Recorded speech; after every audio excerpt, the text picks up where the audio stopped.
সুপ্রিয় দর্শক, আসসালামু আলাইকুম। সবাইকে স্বাগত জানাচ্ছি হার্ট টক বাংলা চ্যানেলের নিয়মিত অনুষ্ঠান মাথায় কত প্রশ্ন আসে। নেপালের শেষ পরিণতি কি হতে যাচ্ছে? ইন্দোনেশিয়ার অবস্থাটাই বা কি? দর্শক, আমরা একটু এটা খুব ইন্টারেস্টিং, এটা খুব মজাদার। কারণ বাংলাদেশের গত ২০২৪ সালের জুলাই আন্দোলন যারা দেখেছেন, ৫ই আগস্টে শেখ হাসিনার পতন যারা দেখেছেন, তারা অনেকটা রিলেট করতে পারবেন। সম্পর্কটা কোন জায়গায় এটা মজা লাগবে, মজা লাগবে।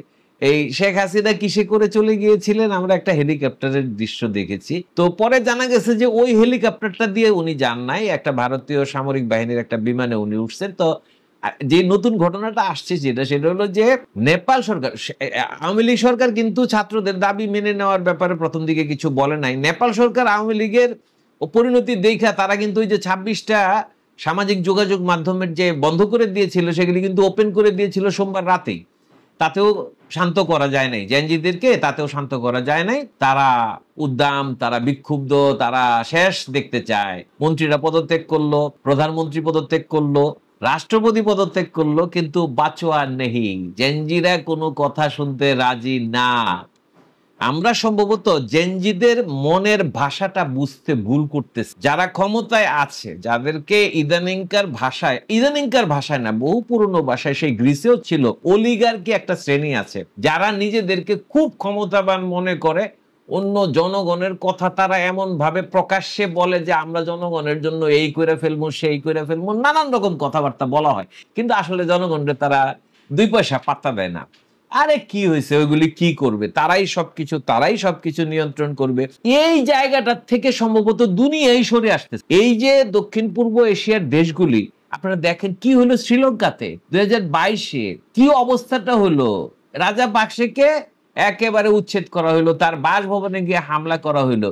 কি হইলো বাংলাদেশে? বলা হচ্ছে অনেক কিছু, কোটা বৈষম্য বিরোধী, কিন্তু মানুষের যে ক্ষোভ, ওই জায়গাটার যে বিস্ফোরণ, সেখানে শেখ হাসিনাকে যত কথাই বলা হোক, শেখ হাসিনাকে এখান থেকে পালায় যেতে হয়েছে। সেনাবাহিনী সেখানে সহায়তা করছে। নেপালে সেম ঘটনা। নেপালে পদত্যাগ করেও রক্ষা হয় নাই। দেখা গেল যে ৭ মন্ত্রীকে নিয়ে উনি পালাইছেন। সব মন্ত্রী তো আর মানে ওনার সাথে যাইতে পারে নাই। অর্থমন্ত্রীর রাস্তায় ফালায় পিটানো হয়েছে, মন্ত্রীদের বাড়িতে আগুন লাগানো হচ্ছে, প্রধানমন্ত্রীর বাড়িতে আগুন লাগানো হয়েছে। শুধু তাই না, আজকে সর্বশেষ খবর হচ্ছে যে ওই সুপ্রিম কোর্টের আদালতে সেখানেও আগুন লাগানো হয়েছে, এবং সেটা অনির্দিষ্টকালের জন্য এটা স্থগিত করেছে। বিচার কার্য চলতেছে না। রাষ্ট্রের মূল জায়গাগুলিতে আঘাত করা হচ্ছে। সেনাবাহিনী বারবার বলতেছে যে তোমরা থামো, তোমরা আর করো না, কিন্তু সেনাবাহিনীর কথাও শোনা হচ্ছে না। এই হচ্ছে সর্বশেষ পরিস্থিতি, নেপালের সর্বশেষ পরিস্থিতি। এটা মানে অবর্ণনীয় একটা পর্যায়ে চলে গেছে। এটার মধ্যে বাংলাদেশে, এর মধ্যে একটা বিষয় হচ্ছে আমাদের বাংলাদেশ কিছুটা জড়িত। কিভাবে জড়িত? সেটা হলো যে বাংলাদেশের জাতীয় ফুটবল দল 2টা ফ্রেন্ডলি ম্যাচ খেলার জন্য, প্রীতি ম্যাচ খেলার জন্য নেপালে গিয়েছিল। একটা খেলা হয়েছে, সেটা গোলশূন্য ড্র হয়েছে। আরেকটা খেলা হওয়ার কথা ছিল, সেটা বাতিল করা হয়েছে। তারা যে হোটেল ছিল সেখানে থেকে চলে আসছে, অন্য জায়গায় চলে আসছে। বাংলাদেশ সরকার চেষ্টা করতেছে তাদেরকে ফিরে আনার জন্য। ইতিমধ্যে বিমানবন্দর বন্ধ, কাঠমান্ডু বিমানবন্দর বন্ধ করে দেওয়া হয়েছে, কোনো এরোপ্লেন উঠতেছে না। তো এই হচ্ছে অবস্থা। অলরেডি আর্মি একটা করছে, ওই বৃহস্পতিবার কারফিউ তো দিছিল, বৃহস্পতিবার সকাল পর্যন্ত, অর্থাৎ আগামীকাল সকাল পর্যন্ত কারফিউর সময় বর্ধিত করেছে। এই হচ্ছে অবস্থা। জেনজি মানে নতুন প্রজন্ম, তাদেরকে কোন রকম কোনো কন্ট্রোলে আনা যাচ্ছে না। এবং মূল কথাটা কোন জায়গায়?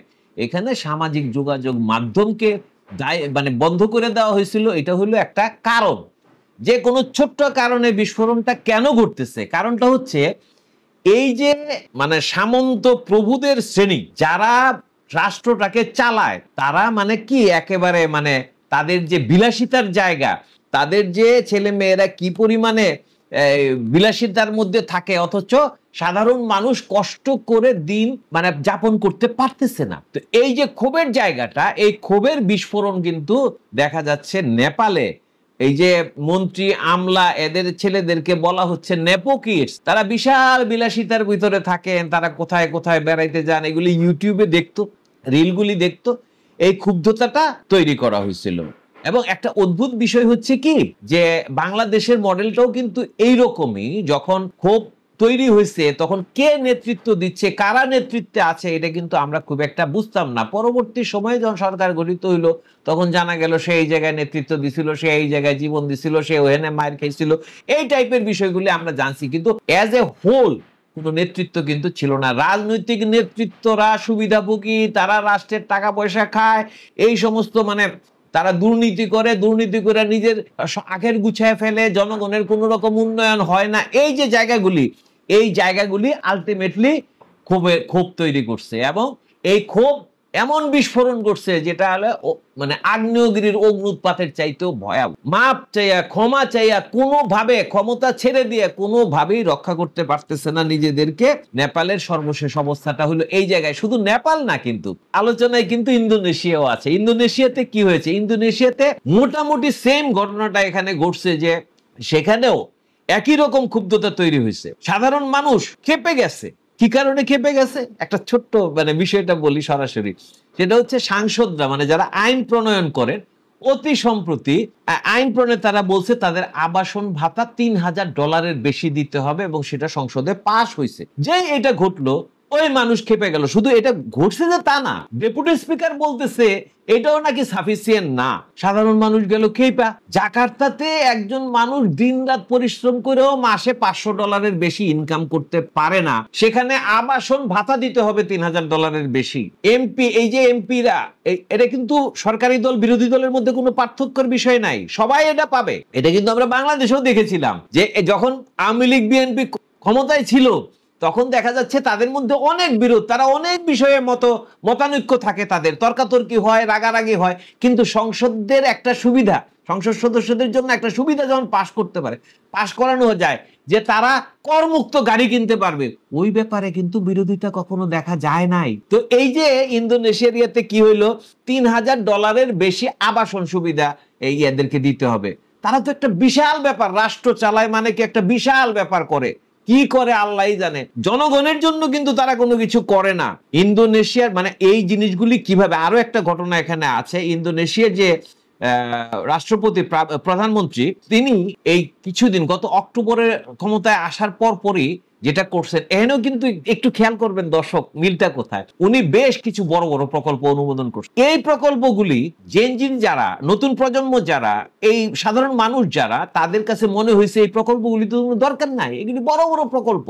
এবং এই সমস্ত প্রকল্পে অর্থ নিয়োগ করার মানেটা হচ্ছে স্বাস্থ্য, শিক্ষা, স্থানীয় সরকার সম্পর্কিত যে সমস্ত সাধারণ মানুষের স্বার্থ যেখানে জড়িত, সেই যে সুবিধাগুলি, সেই সুবিধাগুলিকে সংকুচিত করে ফেলা হতো। এই শুরু হলো ক্ষুব্ধতা।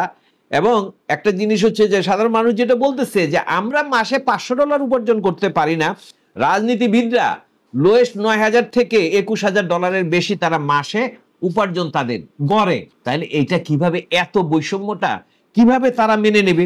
এবং এটা যেটাকে কবির ভাষায় যদি বলতে হয়, এই যে তাদের উপর আক্রমণটা চলতেছে, নিস্তার পাওয়ার সম্ভাবনা খুবই কম। দর্শক, আপনাদের মনে থাকতে পারে 1998 সালে ইন্দোনেশিয়ার প্রেসিডেন্ট সোহার্তোকেও কিন্তু একইভাবে ক্ষমতাচ্যুত করা হয়েছিল, আন্দোলনের প্রেক্ষিতে তাকে ক্ষমতাচ্যুত করা হয়েছিল। তো এই যে ঘটনাগুলি ঘটতেছে, শ্রীলঙ্কা, বাংলাদেশ, নেপাল, ইন্দোনেশিয়া, এই যে একটা সূত্রপাত শুরু হয়ে গেছে সাধারণ মানুষের মধ্যে, এই যে একটা ক্ষোভের তৈরি হওয়া, সচেতনতার তৈরি হওয়া। নেপালে কেন ক্ষিপ্ত হইল? কারণ ওই ইউটিউব, ফেসবুক, এই সমস্ত সামাজিক যোগাযোগ মাধ্যমেই সাধারণ মানুষ জানতে পারতো যে এই সমস্ত নেতারা কি কি দুর্নীতি করতেছে, কিরকম বিলাসী জীবনযাপন করতেছে। ইন্দোনেশিয়াতেও কিন্তু বিষয়টা সেম। সেখানে অলিগার্কি বা প্রভাবশালী সামন্ত প্রভুদের মতো আচরণ করা এই সমস্ত রাজনৈতিক নেতৃবৃন্দে এদের যে বিলাসিতা, এই জায়গাটাতে সাধারণ মানুষের ক্ষুব্ধতা তৈরি হয়েছে। আমরা এত কাজ করি, আমরা এইভাবে কষ্ট করে জীবনযাপন করি, আর তোমরা কিন্তু পায়ের উপর পা তুলে খাওয়া দাওয়া করো, এইগুলি করো, বিলাসিতা করো। হ্যাঁ, তোমাদের ছেলেরা পরে বিদেশে, তোমাদের বিদেশে চিকিৎসা নিতে যাও। বাংলাদেশেও তো সেম একই অবস্থা, একই অবস্থা না? দর্শক, বিবেচনা আপনাদের কোথায় যাচ্ছে? সাধু সাবধান, কবির ভাষায় বলতে হয়, দিনে দিনে বহু বাড়িয়াছে দেনা, শোধিতে হইবে ঋণ। সুতরাং মুক্তি পাওয়া সম্ভব বোধ হয় না, সবাইকেই জবাব দিতে হবে, জবাবদিহিতার সম্মুখীন করতে হবে। আমি এখানে এই কথা বলে শেষ করি যে এই যে পরিস্থিতির উদ্ভবটা হয়েছে, এটা কিন্তু হয়তোবা এই দক্ষিণ পূর্ব এশিয়াকে, এই পৃথিবীকে একটা শুভ দিকে নিয়ে যাবে। সাধারণ মানুষের এই সচেতন বোধ, এই ক্ষোভের বিস্ফোরণ হয়তোবা অনেক কিছুরই সমাধান বয়ে আনতে পারে। ধন্যবাদ আজকের মতো।